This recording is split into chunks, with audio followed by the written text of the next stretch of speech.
Hello to all of my curly queens. This is Dr. Laura. I wanted to step in and really just make a quick video about my hair process on today. My.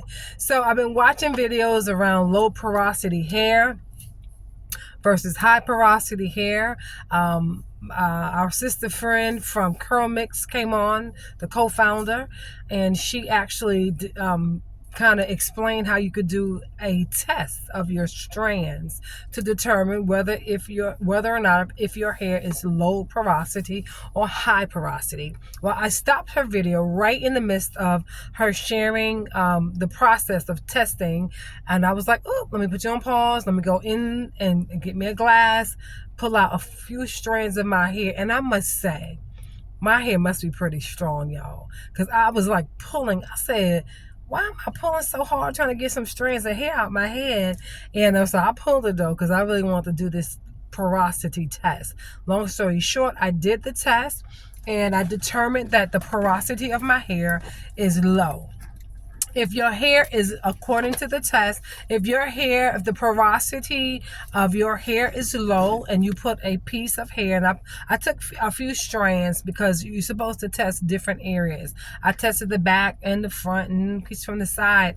And so long story short, when I placed them in the glass, they floated to the top, meaning that my hair is low porosity, which also means that my hair, someone gave an example of like a window that is almost closed shut. So if you, which would allow some water to get in if you're pouring water in, but with low porosity hair, you have to create a process that allows the window of your hair to open so you can get more water in, and then likewise it will close and then keep the moisture in, the hydration, and the moisture. Lord, that thing fell. It would keep the hydration. It would keep. What are we doing here? It would keep the So it will, and so it opens the windows. It allows the water in, and then will also kind of close the window of your hair and keep that moisture in and allow your hair to be hydrated. So long story short, if I forgot to share this, so if your hair floats to the middle of the glass, that means it's mid porosity. I really didn't see any mid porosity information outside of one video.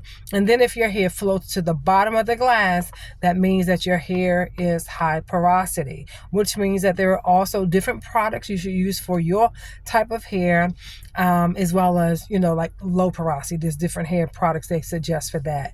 Anyway, so I saw other videos where people suggest methods for low porosity versus high porosity. For the low porosity hair, I'm just going to focus on that since that's where my hair is. For low porosity hair, I saw a sister who she was comparing the lock method and the LCO method. She's been doing one for a long time. That's been the LCO, and that's the one that has been determined and or stated that it is better for low porosity hair. I said all of that to say this. So today, I decided that I would try the LCO method. Yes, I paused. I felt like two things. I have to be quite honest, because as you know, I've tried the I tried the I Am Black Girl Curls Challenge, which is no butters, no oils, within the first 5 ingredients, etc. Blah, blah, blah, blah. And that should hold your hair anywhere between 4 to 7 days. I just came out of the Anthony Dickey method.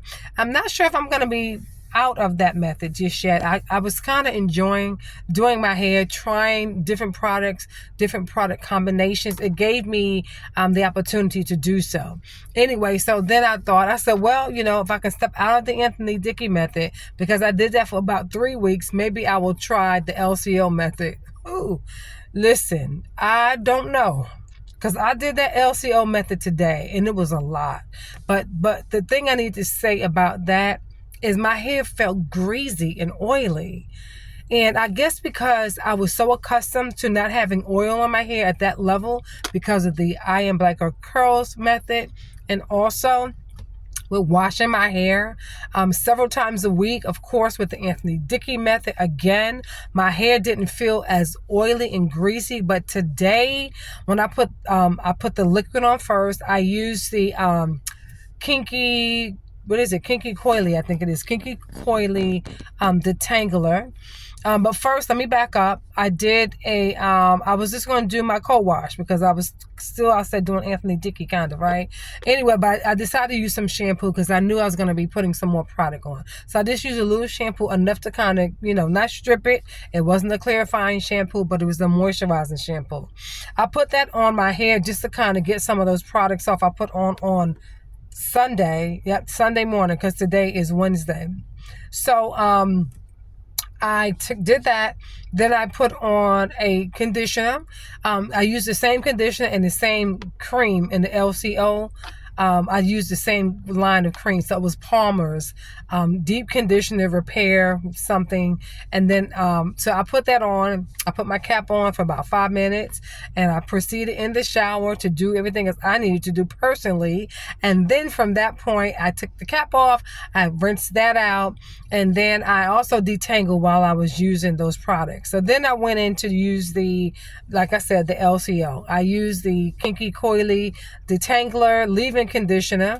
And that was okay. I heard someone say, oh, this stuff has a lot of slip. Well, I didn't feel like it had a lot of slip. I use Aussie, which is not a deep conditioner, but I use Aussie, which is a deep conditioner. And I think it has so much slip. I did a video on that 3-minute miracle. The slip on that stuff is wonderful. I can just use my fingers and not even use my detangler brush. But anyway, so I used the leave-in conditioner, and then I used the cream that was the same line of the Palmer's that I used for the deep conditioner. So I'm using the cream curly cream, whatever it was. And then I proceeded to put some oil on my hair. So meanwhile, I'm detangling, I'm finger raking. So honey, I had to go in and add some dew mousse and some bee curl gel because it just was oily and it was greasy and I could see very little curls and it just didn't feel good. It just did not feel good.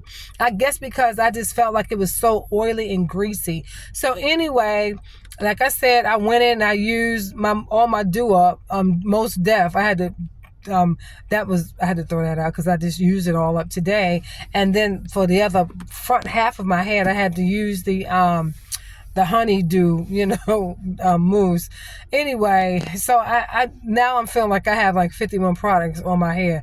But it was so funny. I was in the car and I took a short video to see what it looked like. And I was like, see, I mean, it's hard. It has a strong cast on it, right? But I was like, why does my hair look like, it does kind of look like it has more oil in it, which is so interesting. I guess because it does in comparison to when I don't have all those products on it. So it's kind of interesting, I guess it's the pros and the cons, but I'm going to let it loosen up for a few days. I'm going to head to work with my hairstyle. I'm remote tomorrow, but Friday I'll be in the office. I'm going to see what it looks like. Hopefully it will hold to at least Saturday, and that is when I will redo it. But in the meantime, if you can just see the front of my hair, I'm going to have to redo the front of this because, let me tell you why. I'm going to have to redo the front of my hair because I need to get out my car so you can actually see my hair, okay? So, you see that right there? I did a video, a snippet, but I'm not going to share that one. But I just wanted to show you that when I looked at the front of my hair, the top of my hair, that top front area, I said to myself, your hair looks like the person's hair who have dreads and they need a refresh. So I just did my hair today. No reason why it should look like I need a refresh, but I know why. It looks like I need a refresh because I didn't twist it. You see, I did the coils, but when I coiled it today, to be honest with you, it was like an afterthought, so I didn't take the time to really do a full coil all the way up to my scalp. So the others in the back, we're going to leave that, honey, just the way it is, but I will recoil this front and just make sure that it's tight to the scalp. to my scalp. So anyway, that's been a lot that I've had to say. But again, this is Dr. Laura with Curly Queen Chronicles, and I hope you have a wonderful day. I hope you enjoy this Juneteenth day. Celebrate somehow, some way, and I'll see you next time. I might be back on Saturday or tomorrow with the follow-up part 2 in reference to this hairdo and my LCO method. I'll catch you all later. Bye-bye.